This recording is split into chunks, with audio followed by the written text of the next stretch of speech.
जीवन कैसे बनता है इस बात को बड़े नजदीक से मैंने देखा है और मैंने बनाया है।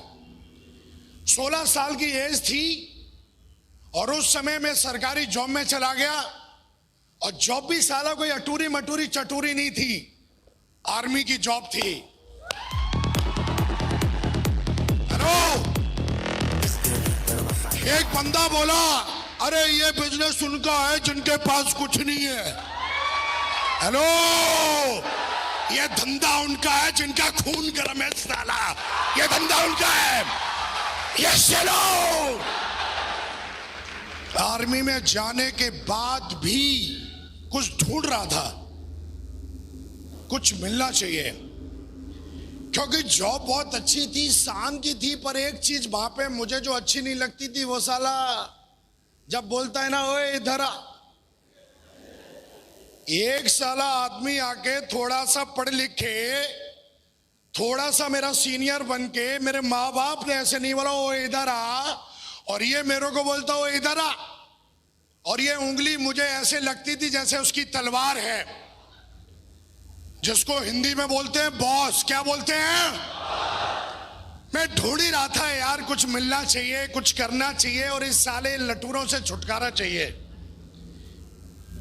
लेकिन सरकारी जॉब बड़ी मुश्किल से मिली, उसको छोड़े तो छोड़े कैसे? माँ बाप का सपना था सरकारी जॉब करना की, लेकिन अपने भी कुछ ड्रीम थे जीवन में। हम साले कमरे के अंदर के मर्द नहीं थे, हम बाहर के भी मर्द थे। यस चलो, खून बहुत गर्म था कि अपन को साला को उंगली दिखाए, ये इस मर्द को पसंद नहीं था जिसका नाम विकास यादव है। लेकिन भाई सरकारी नौकरी थी, सरकारी नौकरी वो भी आर्मी की, प्राइवेट में तो साला कोई भी घुस जाता है डिग्री डिप्लोमा दिखला के। वहां पे 1 लाख की लाइन लगती है तब एक बंदा सिलेक्ट होता है। हेलो, पहले से सक्सेसफुल था मैं, कुछ ढूंढ ही रहा था, जॉब करते करते 7 साल हो गए। एक दुविधा थी कुछ करें, जीवन में बहुत बड़ा करना था। 2009 में थैंक गॉड ऐसा बोला जाता है आपका भेजा और आपकी आंखें जो चीज ढूंढती हैं और जो चीज सोचती हैं वो आपको एक दिन मिल जाता है। यस नो,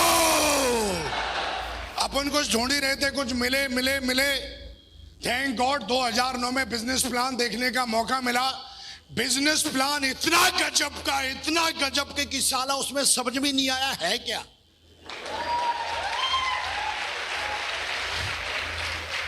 गजब का प्लान है ना, गजब की चीजें आसानी से समझ में आ जाए तो उनकी वैल्यू खत्म हो जाती है। गजब का प्लान था, लेकिन लास्ट में एक चीज समझ में आई कि अगर आप इसमें सफल होते हो तो आप एक अच्छा खासा पैसा बना सकते हो। Yes you know, business plan देखा, बहुत अच्छा लगा और मैंने फटाफट अपना डाटा फॉर्म फिलअप करवाया और फिलअप करवाने के बाद मेरा अगला सवाल यही था कि आगे करना क्या है। अगला सवाल क्या था कि सोचूंगा। हेलो, अरे 18 साल का हो गया, अब भी तू सोच ही रहा है? अब तो सोचना बंद कर। हेलो, 18 साल का हो गया तो बच्चे पैदा कर दिए, शादी कर दिए, मरखट में जाने के लगने की बात कर रहा है, बोलता सोचूंगा। कब तक सोचेगा भाई? हेलो, कब तक सोचेगा? हेलो, हमारे धंधे में आ जाते हैं और उनको बिजनेस को ज्वाइन किए हुए 1 साल 2 साल 3 साल और चौथे साल भी पूछते मैं सोचूंगा। हेलो, कब सोचेगा भाई? लेकिन अपन ने ये नहीं बोला मैं सोचूंगा, अपन ने बोला आगे काम क्या करना है, क्योंकि ड्रीम बहुत बड़े थे जीवन में। मैंने अपने बाप को मेहनत करते हुए देखी थी और ईमानदारी की कमाई कैसे कमाई जाती है मैंने बहुत नजदीक से देखा था अपने बाप को। यस नो, मैंने अपनी माँ को देखा था कि कितनी मेहनत करती है घर में। मैंने बहुत दिन देखे थे कि लाइट नहीं आती है तो साला 4-4 दिन तक मच्छर ऐसा साला। हेलो, इधर से मच्छर इधर से मक्खी, साला साला करते 3 पीढ़ियां निकल गई। हेलो, अपन भी ऐसे ही करते थे। तो जीवन में इन सारी चीजों को देखा था, पैसे की वैल्यू क्या होती है बहुत अच्छी तरीके से जानता था, वो भी 1 नंबर का पैसा चाहिए था। यस नो, और ये चीज मुझे इस बिजनेस में दिखाई थी जिसका नाम है मेरे दोस्त शेफ शॉप।